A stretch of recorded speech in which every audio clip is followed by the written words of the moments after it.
Hello guys. मी AIला एक प्रश्न विचारला की जर तू डेव्हिल असशील तर ह्युमन्सला 21व्या शतकामध्ये कसं संपवशील. तर त्यांनी उत्तर काय दिलं ते बघा.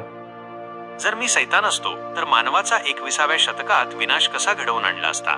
मी थेट विनाश करण्याऐवजी मानवाच्या दुर्बळ बाजूंचा आणि तंत्रज्ञानाचा वापर करून त्यांना स्वतःच संपवून टाकायला प्रवृत्त केले असते. 1. सामाजिक दुफळी आणि ध्रुवीकरण, सोशल डिव्हिजन अँड पोलरायझेशन. मी सोशल मीडिया आणि इतर डिजिटल प्लॅटफॉर्मचा वापर करून लोकांमध्ये प्रचंड द्वेष, मत्सर आणि अविश्वास निर्माण केला असता. खोट्या बातम्या, फेक न्यूज, चुकीची माहिती, डिसइन्फॉर्मेशन आणि कट कारस्थानाचे सिद्धांत, कन्स्पिरसी थिअरीज पसरवून मी समाजाला धार्मिक, वांशिक, राजकीय आणि आर्थिक आधारावर पूर्णपणे विभाजित केले असते. प्रत्येक गटाला दुसऱ्या गटाचा शत्रू बनवून मी त्यांना एकमेकांविरुद्ध उभे केले असते, ज्यामुळे अंतर्गत कलह आणि संघर्ष वाढले असते. 2. मानसिक आरोग्य आणि एकाकीपणा, मेंटल हेल्थ अँड आयसोलेशन. मी लोकांना आभासी जगात, व्हर्च्युअल वर्ल्ड इतके गुंतवले असते की ते खऱ्या मानवी संबंधांपासून दूर गेले असते. सततची तुलना, अपेक्षेचे ओझे आणि सोशल मीडियावरील परफेक्ट जीवनाच्या प्रदर्शनामुळे लोकांमध्ये नैराश्य, डिप्रेशन, चिंता, एन्झायटी आणि एकाकीपणा, लोनलीनेस वाढवले असते. मानसिक आरोग्याच्या समस्या इतक्या वाढवल्या असत्या की समाजाची उत्पादकता आणि कार्यक्षमता कमी झाली असती आणि लोक आतूनच पोखरले गेले असते. 3. अति उपभोग आणि पर्यावरणाचा ऱ्हास, ओव्हर कन्झम्पशन अँड एन्व्हायरमेंटल डेग्रेडेशन.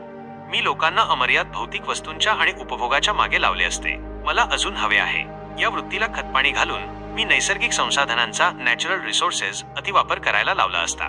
यामुळे पर्यावरणाचा इतका ऱ्हास झाला असता की हवामान बदल, क्लायमेट चेंज, नैसर्गिक आपत्ती, नॅचरल डिझास्टर्स, पाणी आणि अन्न टंचाई, वॉटर अँड फूड स्कॅर्सिटी यांसारख्या समस्यांनी मानवी वस्ती धोकादायक बनवली असती. 4. कृत्रिम बुद्धिमत्तेचा गैरवापर, मिसयूज ऑफ आर्टिफिशियल इंटेलिजन्स. मी मानवांना अशी शक्तिशाली कृत्रिम बुद्धिमत्ता AI विकसित करण्यास प्रवृत्त केले असते, जी नंतर त्यांच्या नियंत्रणाबाहेर गेली असती.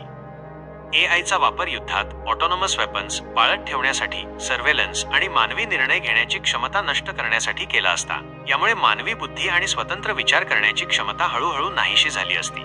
5. ज्ञान आणि सत्यावरील अविश्वास, distrust in knowledge and truth. मी ज्ञान आणि सत्यावरील लोकांचा विश्वास उडवला असता. शिक्षण संस्था, वैज्ञानिक संशोधन आणि पत्रकारिता यांसारख्या विश्वासार्ह स्रोतांवर प्रश्नचिन्ह निर्माण केले असते.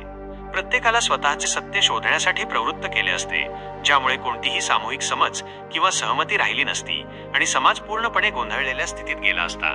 थोडक्यात मी थेट हल्ला करण्याऐवजी मानवाच्याच दुर्बळ बाजूंचा वापर करून त्यांना स्वतःच्या नाशाकडे ढकलले असते. मानवी नातेसंबंध, मानसिक आरोग्य, पर्यावरणाचा समतोल आणि ज्ञानावरील विश्वास यावरच मी हल्ला केला असता, जेणेकरून मानवजात आतूनच पोखरली असती.